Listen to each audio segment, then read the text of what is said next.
Alright guys, welcome back to part 2 of the Number Hunter. So next up we got Gogogo Giant. Now this card was actually already printed, but when it's normal summon, you can target one Gogogo monster in your graveyard and you special that target in face-up defense position, and then you change it to defense position. But basically what it comes down to is, again, more rank cards to make. Basically it's just rank 4 cards. That's kind of the most popular. Rank 3s, 4s, and there's a lot of 8s in this set actually. Next up, Gagaga. This card actually already got printed out, but when an opponent monster declares an attack, a direct attack, you can special summon it from your hand, and then when it's targeted for an attack, you can discard one card, and it can't be destroyed by battle.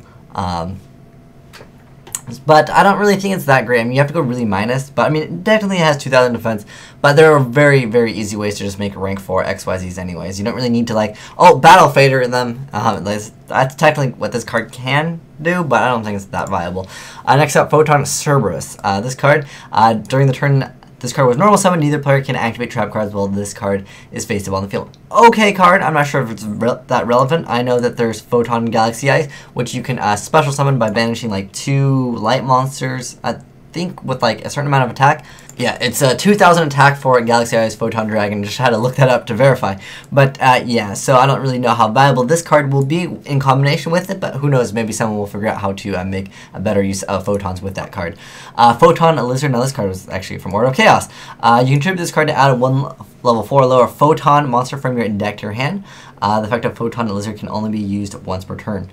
So it's an okay card. It's a dragon that's light though. You can use Honest with it. Next up, Rocket Arrow Express. I remember getting this card and I was like, oh, this card's not that bad, right? But it has a huge downside. So anyways, it's a level 10 monster with 5,000 attack. And it can't be normal summon or set. Must be special summoned from your hand by controlling no cards and cannot be special summoned by other ways. You cannot conduct your battle phase the turn you special summon this card. You cannot activate cards or effects or set any cards during each of your standby phases to destroy this card unless you send all cards in your hand to the graveyard, minimum 1. So obviously he's got, you know, a pretty hefty amount of attack, but is it worth basically getting rid of all your cards plus losing all your draw phases, essentially? Maybe. Depending on what deck you're playing against, maybe it might be an option for you, but, you know, that 5,000 attack could be good, but the only downside that I really have with him is he can't attack the first turn that, you know, he's summoned. That might be too good. That might, you know, have wins where, you know, your opponent just happens to have a low attack monster, and you just go, attack! Game? You know, it's kind of one of those. But, next up we have the best card, Battle Warrior, and I was like, why is this even a thing? It's one of those cards that we never got released here, so like, oh, you guys can have it. I personally think that this card is just too good. I don't even know why we have it in this set. It's the Beaver Warrior of the set. Next up we have number 54, Lionheart. He's okay, but he's not so viable. There's so many cards that just aren't viable because of Draco, Sack, and Big Eye. But anyways, this card has a pretty cool effect. It requires 3 level 1 monsters. This face-up attack position card cannot be destroyed by battle. When you take battle damage from battles involving this card, inflict damage to your opponent equal to the amount of battle damage you took. If this card battles an opponent's monster during damage calculation, in either player's turn, you can detach one XYZ material from this card. Your opponent takes any battle damage you would have taken from that battle. So basically, your opponent's going to be taking lots of battle damage. I mean, what it comes down to is your opponent won't attack this card is what's going to happen. But what's realistically going to happen if you make this card against, you know, a meta deck, Soul Fate is just going to be like, okay, see you later, Lionheart. A High Priestess is just simply going to pop it. Or there's Draco Sack's just going to pop it. Big Eye is just going to take it. Or Mermails can just pop it. I mean, there's so many things where it's just not going to be viable.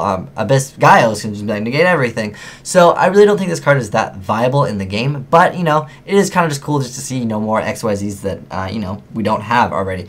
And it is a rank 1. We don't have enough rank 1s. There's a whole bunch actually in this set, but like I said, a lot of them aren't too viable. Next up we have Gimmick Puppet Giant Grinder. This card would be so good if it only worked on during either player's turn. So anyways, it's a rank 8 that requires, it's another generic rank 8. I love generic ones where it doesn't require like a beast monster or something like that. But anyways, up to twice per turn during your main phase 1, you can detach one material from this card and then target one special summon monster your opponent controls, destroy it. Then if it was an XYZ monster, inflict damage to your opponent equal to its original attack. Now that can make a huge difference depending on what deck you're playing. At the moment, there's not very many meta decks that are all about the rank 8 XYZs, but you know, with all the chronology support, with all the Gimmick Puppet support, I think that, you know, you'll be able to make them a lot easier. There's also a card called Message in a Bottle, which allows you to make rank, pretty much whatever rank you want to make. Very easy, especially with Galaxy Queen's Light. There's so much shenanigans that you can pull off. Usually cards are a little bit more difficult to pull off, you can actually pull off. But If it was during either player's turn, this card would, well, it might be too good. Like I said, it's only one of those cards where you can, you know, use it on your turn, so it's not as effective, especially since its attack is only 1500. It'd be really good if it had high attack, but technically if your opponent has a monster, you know, you can inflict maybe, I don't know, if they have Big Eye, or is that 2600 attack, and then you attack them to 15, might be viable, but if they already Big Died you, you're going to be losing a monster anyways, and obviously Draco's attack won't be destroyed. So there's a lot of downside to this card as far as the meta goes, so I don't think he'll see too much play. Next up, we have Sky Pegasus. It's a generic rank 4, and once per turn, you can detach one material from this card, then target one face-up monster your opponent controls. Destroy it unless your opponent pays 1,000 life points to negate this effect. I find this card to be very, like, mediocre. I don't really see it, like, seeing that much play. I don't think a deck can really use it, but if you guys know how to use this card, let me know. What it comes down to, I think your opponent's just going to be like, no, I want to save my card to play 1,000 life points. This thing only has 1800 attack and 1600 defense. If it had maybe 21, I can maybe see it at 21. At 21, it'd be viable, but 18 is too easy to run over. I mean, it's not too viable, like I said, in the metagame. But next up, we have Fortune Tune. So it is a rank 3 generic. During each of your standby phases, you gain 500 life points. This card cannot be targeted by card effects. If this face-up card will be destroyed, you can detach one material from this card instead. When the card is sent from the field to the graveyard, target 2 level 3 monsters in your graveyard and shuffle them into your deck. And if you do, shuffle this card from your graveyard into the extra deck. You can only use the effect of number 49 Fortune Tune once per turn. Now this card actually might be popular just because it's a number card. Remember, there's not players that just play the game to, you know, get good cards that have good effects. Some people actually want to collect the entire number set, you know, 1 through however it goes. It actually busted 100, so those of you that thought there was 100, you got trolled because it was supposed to be actually 100. It was supposed to be there's going to be 100 new number cards, but then Konami was like, no, let's go over it, which is fine with me.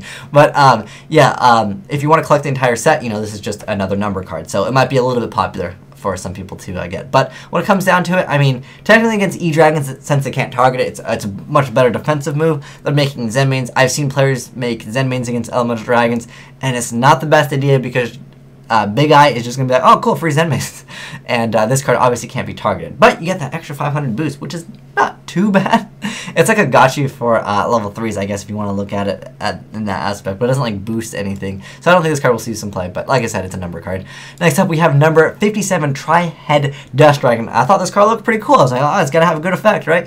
So it's a Fire Dragon, rank 4, 2600 defense, 100 attack. So it's basically a defense position monster. But when this card is special summon, target one face-up monster your opponent controls. This card gains attack equal to the monster's original attack. If your opponent controls more cards than you do, you can detach one XYZ material from this card, then choose a monster card zone or a spell and trap card zone while this face-up card is on the field. That zone cannot be used. So when it comes down to it, I mean, sure, you know, it does have that low attack, so technically, yeah, it does get that boost, but depending on what you're, you know, doing against, if you're technically doing it against a huge monster, maybe like Rocket Arrow Express, that's a pretty good effect.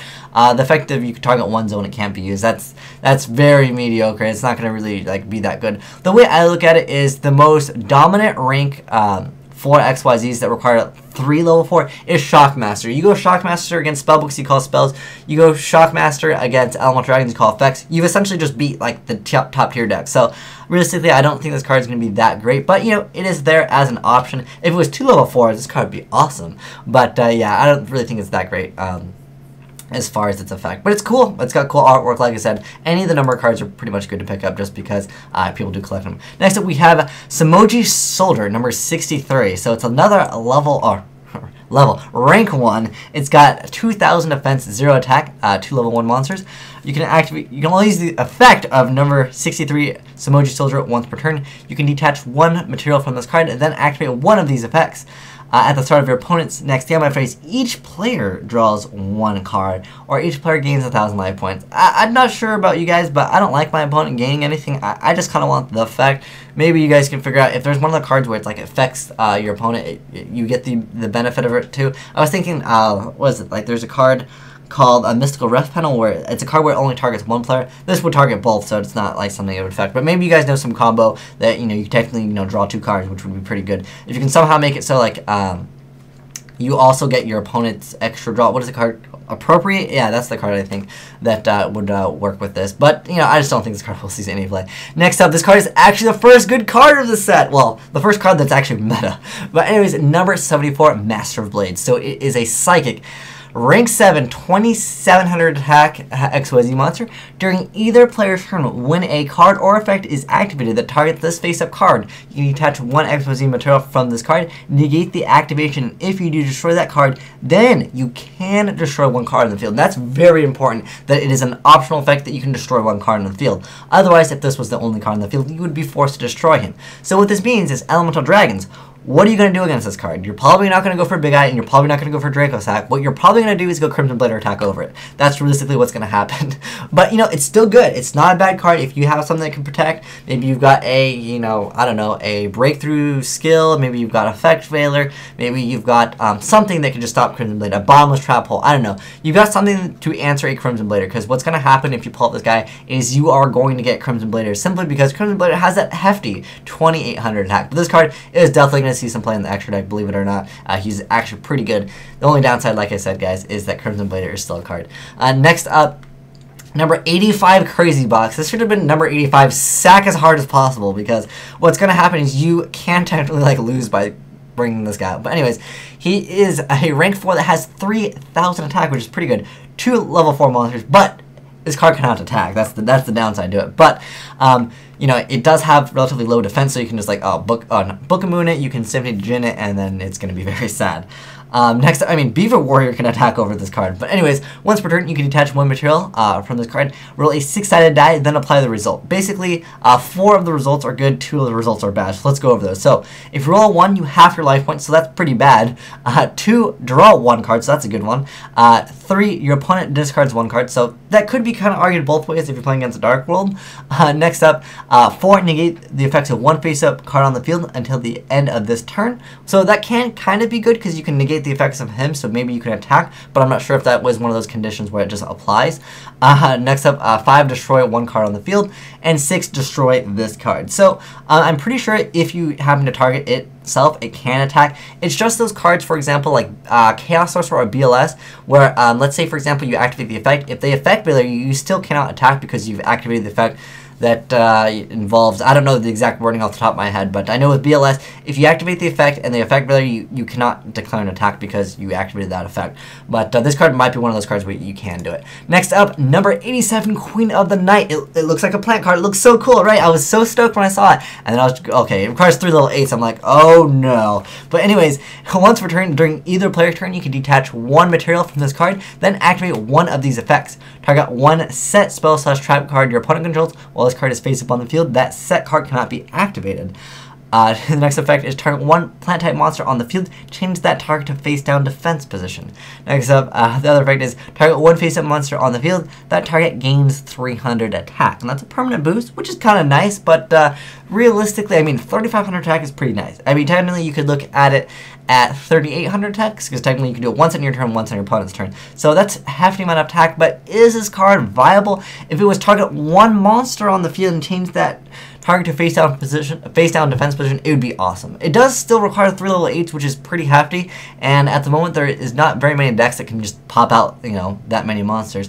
I'm not sure why it's only like, you know, you can target a plant monster. Maybe that they're going to make so much good plant support that plants are going to be a high tier deck, and this will counter plants. Perhaps. I don't know. I'm hoping plants will be the next tier 1 deck, you know, some variant of plants. By plants, I mean the plant deck that only plays like 3 or 4 plants anyways. But this card, it's got pretty cool artwork, so I think that this card might be a hot card simply because it's a number card, plus it has kind of cool artwork. And lastly, we have Mechquipped Engineer. I think it's supposed to be, I don't even know what it's supposed to be. It's a Gundam, that's what it is. Anyway, so it is a light fairy, rank 3, 1800 attack, 2 level 3 monsters. Once per turn during either player's turn, you can detach 1 material from this card, then target 1 face-up attack position monster you control, change to face-up defense position, and if you do, it cannot be destroyed by battle or by card effects this turn. The way I look at it is Zenmaines is the card to go. If you want to start putting things in defense position and it can't be destroyed by battle, I mean technically that's, you know, by battle or by card effects the entire turn. Zenmaines is a much better like just a defensive like card because it allows you to pop in the end phase too, which is a pretty awesome effect. But, you know, realistically, I don't think this card will see any play. But anyways, thanks for watching part 2 of all the cards in the Number Hunter set. Asian Eyes, signing out.